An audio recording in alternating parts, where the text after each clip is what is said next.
Heute gibt es ein Favoritenvideo und mein letztes Favoritenvideo ist, glaube ich, ein halbes Jahr her. Das heißt, bei den Produkten, die ich euch jetzt zeigen werde, kann man fast schon von Jahresfavoriten sprechen. Und ja, damit das Video jetzt nicht allzu lang wird, werde ich euch heute meine Fashion-Favoriten zeigen und nächstes Mal dann meine Beauty-Favoriten. Und dann legen wir auch gleich los mit dem ersten Teil. Das habe ich echt im letzten Jahr ständig angezogen und werde es auch in diesem Jahr wahrscheinlich sehr, sehr oft tragen. Und zwar ist es die Mom Jeans. In dem Fall ganz speziell die Mom Jeans von Monki. Ich glaube, Kimono heißt sie. Und die gibt es auch ständig bei Monki oder auch bei ASOS. Und ja, also vom Schnitt her, eine Mom Jeans ist sehr high-waisted geschnitten und ist dann ja relativ weit geschnitten. Also es ist jetzt nicht so super fitted wie eine Skinny Jeans, aber auch nicht baggy wie eine Boyfriend Jeans. Und von den Hosenbeinen verläuft sie dann einfach gerade nach unten. Und ich habe sie jetzt in dem Falle unten abgeschnitten, weil die mir doch ein bisschen zu lang war. Also ich hätte sie sonst immer so umschlagen müssen. Und ich fand es dann einfach vom Look her auch ganz cool, dass es dann so mit der Zeit immer ausgefranster wird. Und die trage ich super gern, weil die einfach vom Look her immer sehr cool ist. Also ich mag dieses, dass man sie sehr casual tragen kann und sehr easy, bequem. Und trotzdem sieht es halt irgendwie automatisch cool aus, wenn ihr wisst, was ich meine. Also ich finde halt, dass der Schnitt auch sehr gut zu meiner Körperform passt. Und man kann sie aber auch so mit schicken Blusen kombinieren und ist dann irgendwie, hat dann eine gute Balance zwischen schick und eher so lässig, sage ich mal. Also es hat halt einen coolen Vibe, finde ich. Ich weiß, ich kann es halt irgendwie nicht so richtig in Worte fassen, aber wer von euch auch Mom Jeans liebt, wird es wahrscheinlich verstehen. Und ja, die werde ich auch dieses Jahr sehr, sehr häufig tragen. Und ich habe von der auch ein Backup gekauft, weil, ja, falls ich vielleicht doch nicht irgendwie dieses Ausgefranste haben möchte und die ist ja halt auch ein bisschen ausgeleiert und schon ein bisschen ausgewaschen und falls es die irgendwann doch nicht mehr geben sollte, habe ich auf jeden Fall zwei davon, weil die einfach wirklich perfekt passt. Ja, das wäre mein erster Favorit. Mein zweiter Favorit gehört womöglich auch zu meinen Best Buys 2016. Und zwar sind es die Gucci Slippers. Die kennt ihr wahrscheinlich alle schon, weil die einfach echt sehr populär sind und viele die haben. Die sind echt so, so gut, weil die echt super bequem sind, ohne Mist. Und die auch echt zu vielen, vielen Outfits passen. Und ich finde sie halt perfekt für so die Tage, wo man flache Schuhe anziehen möchte, aber doch irgendwie hier so ein bisschen schicker aussehen möchte. Also die geben echt so einen Instant-Schick-Boost und ist halt eine gute Alternative zu Sandalen, die halt sehr schnell sehr sommerlich und casual aussehen können.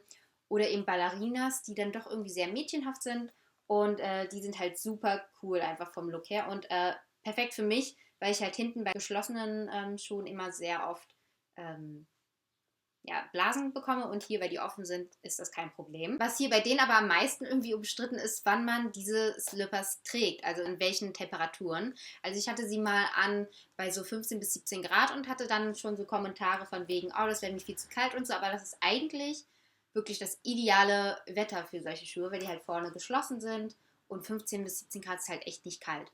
So, und dann habe ich einfach mal auch mal den Härtetest gemacht und habe sie bei so 8 Grad getragen und auch so relativ äh, fast schon feuchtes Wetter und es war trotzdem voll okay. Ich weiß nicht, ob das nur ich persönlich bin, aber es gucken ja nur die Fersen so wirklich raus und da friere ich halt irgendwie null. Also wo ich als allererstes friere und am allermeisten friere, ist das Gesicht und da kann man halt anziehmäßig nicht viel machen. Also wie gesagt, ab 8 Grad sind die völlig okay zu tragen, für mich jedenfalls. Ja, also auf jeden Fall Best Buy 2016 und auch dieses Jahr und auch aktuell, weil ich einfach so heiß drauf bin, die wieder anzuziehen. Ich hatte sie eigentlich auch vor kurzem auf dem Rückflug aus LA an und da hat sich herausgestellt, es sind auch ideale Flugzeugschuhe, weil man dann halt super gut in die reinschlüpfen kann, wieder rausschlüpfen kann, ohne irgendwas zuzubinden oder so reinquetschen zu müssen. Und man fühlt sich dann trotzdem noch relativ schick angezogen, also nicht so gammelig. Deswegen auch gut. Mein dritter Fashion-Favorit ist etwas ganz Besonderes und zwar haben Daisy und ich diese Teile selbst designt. Und zwar geht es um die Brillen, die wir in Kooperation mit Mr. Specs designt haben. Also, wenn ihr Leser unseres Blogs sind, habt ihr das wahrscheinlich schon längst mitbekommen. Aber ich habe die, glaube ich, auf YouTube noch nicht so richtig gezeigt. Und deswegen mache ich das jetzt. Und sie gehören ja auch wirklich zu meinen aktuellen Favoriten. Deswegen ist es auch sehr passend. Und es hat echt super viel Spaß gemacht und wir sind beide super zufrieden mit den Ergebnissen. Und das Witzige beim Designtag, also als Vorbereitung dazu, haben Daisy und ich jeweils Pinterest-Boards gemacht und haben dann festgestellt, dass wir echt so ungefähr genau die gleiche Vorstellung hatten. Und deswegen war das eigentlich auch echt ein super guter, flüssiger Prozess zwischen uns beiden. Ich glaube, da war wieder so Zwillings-Action, einfach One Brain. Und rausgekommen sind einfach die 2 Brillen. Eine ist hier so rosafarben und halb transparent, also so milchig. Und ich setze sie mal auf. Ich bin ja dunkelhaarig und Daisy ist hellhaarig. Hellhaarig. Und an beiden, finde ich, sieht sie cool aus. Also ich finde, hier ist es halt ein größerer Kontrast zu den Haaren. Aber es hat halt irgendwie so einen weichen Look, was mir sehr, sehr gefällt. Und auch die Form war uns sehr wichtig, dass sie an uns relativ oversized ist, aber halt nicht zu krass. Sie soll halt immer noch passen. Und ja, das ist die erste Brille. Die heißt Daisy. Also wir konnten halt einfach 2 Brillen benennen und deswegen hat sich Nisi und Daisy gut angeboten. Und die zweite, die Nisi-Brille, ist so eine Havanna-Brille in so grau-schwarz. Auch so semi-transparent, also milchig. Ja, und mit der sind wir auch super, super zufrieden. Wir wollten unbedingt eine Havanna-Brille haben, die aber nicht so bräunlich-rötlich ist, sondern eben farbneutral, einfach damit sie auch zu allen Klamotten passt. Und da ist es die hier geworden. Ja, finde ich super cool. Super happy sind wir auch mit unseren Promo-Pics. Also die haben wir zusammen mit einem befreundeten Fotografen geschossen. Die blende ich dann auch nochmal ein. Und weil ich einer der Brillen, je nachdem, wie mein Outfit aussieht oder meine Stimmung ist, ständig trage, gehören die Brillen auch definitiv zu meinen Fashion-Favoriten. Aktuell und auch im letzten Jahr. Als nächsten Favoriten zeige ich euch eine Tasche. Und zwar habe ich die auch im letzten Jahr gekauft und die trage ich auch momentan sehr, sehr gerne. Und zwar geht es um diese Tasche hier. In einer sehr, sehr außergewöhnlichen Farbe, finde ich, für eine Tasche. Also sonst habe ich ja überwiegend schwarze Taschen und wenn dann irgendwie so braun oder wenn dann richtig farbig. Und die ist eben grau.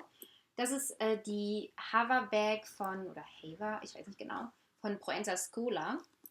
Und ja, ein sehr, sehr spezielles Teil, ein echter Hingucker. Und besonders cool finde ich, dass die Henkel so kurz sind. Das heißt, man schwingt sie dann halt einfach so über den Arm und hat es wie so eine ganz klassische Handtasche eben. Und ich trage die momentan auch sehr, sehr gern, weil ich finde, die passt auch sehr, sehr gut zu so Wintersachen. Also es gibt, finde ich, manchmal so Taschen, die eher so Sommertaschen sind und ja nur so zu so dünneren, flatterigen Sachen passen und nicht zu so dicken Wollmänteln. Und die passt aber auch sehr, sehr gut und ich komme auch sehr locker mit dick eingepackten Armen durch. Und ja, auf die kriege ich immer auch die meisten Komplimente, weil sie einfach so ein Hingucker ist und so besonders aussieht. Und ist aber auch überraschend einfach zu kombinieren. Also ich habe erst gedacht, so, ist sie vielleicht zu krass irgendwie, aber nee, durch diese farbneutralen Farbe ist es eigentlich sehr, sehr einfach und die passt eigentlich echt fast immer. Ja, ein super, super tolles Teil, deswegen auch ultimativer Favorit gerade. Und von dem, ja, von der Benutzung her ist es auch sehr, sehr easy. Es hat hier hinten nochmal so eine Tasche, wo ich dann alle, ja, so griffbereiten Sachen oder Sachen reinmache, die griffbereit sein sollen, wie zum Beispiel Handy oder so. Und innen hat sie dann auch relativ viel Platz. Also jetzt nicht so ultra, ist es eben noch eine ja, kleinere Tasche, aber doch eigentlich das Nötigste und mehr als so super kleine Taschen. Also ist schon ein gutes Mittelding. Genau das, was ich für den Tag auch immer brauche.